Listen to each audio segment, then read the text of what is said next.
శ్రీనగర్లోని Sri Chaitanya school దగ్గర CITU new city నగర committee ఆధ్వర్యంలో AP municipal workers and employees federation CITU రాష్ట్ర కమిటీ ఇచ్చిన పిలుపులో భాగంగా 9వ division municipal contract outsourcing కార్మికులతో సంతకాల సేకరణ కార్యక్రమం జరిగింది. ఈ కార్యక్రమానికి ముఖ్య అతిథిగా హాజరైన సిఐటియు నగర అధ్యక్షులు ఆర్ నరసింహులు సంతకాల సేకరణ కార్యక్రమాన్ని ప్రారంభించి మాట్లాడుతూ మున్సిపల్ కాంట్రాక్ట్ అవుట్ సోర్సింగ్ కార్మికులు చాలని జీతాలతో వారి కుటుంబాలను పోషించుకోవడం చాలా కష్టంగా ఉన్నది.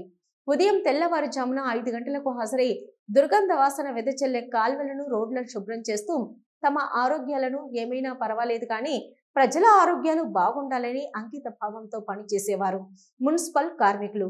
మురికి కాలువలో దిగి అండర్ గ్రౌండ్ కాలువలు శుభ్రం చేసే సందర్భంగా కార్మికులు ప్రాణాలు కూడా కోల్పోయిన పరిస్థితులు ఉన్నాయి.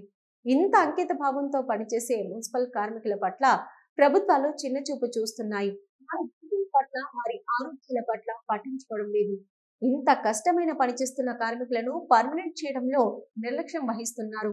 కాంట్రాక్ట్ అవుట్ సోర్సింగ్ మున్సిపల్ కార్మికులను ప్రభుత్వ ఉద్యోగులుగా గుర్తించాలని సిఐటియు డిమాండ్ చేస్తుంది.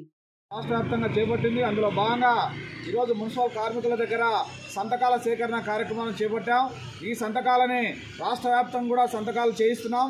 ఈ సంతకాలన్నీ కూడా మా అర్జీలన్నీ కూడా తీసుకొని మున్సిపల్ ఎవరైతే మంత్రి ఉన్నారో మున్సిపల్ మంత్రి నారాయణ గారికి 10వ తారీఖున మొత్తం రాష్ట్ర వ్యాప్తంగా ఎవరైతే సంతకాలు చేశారో వాటితో పాటు అర్జీలన్నీ కూడా తీసుకుపోయి మంత్రి నారాయణకు సిఐటి ఆధ్వర్యంలో ఇవ్వబోతున్నాం.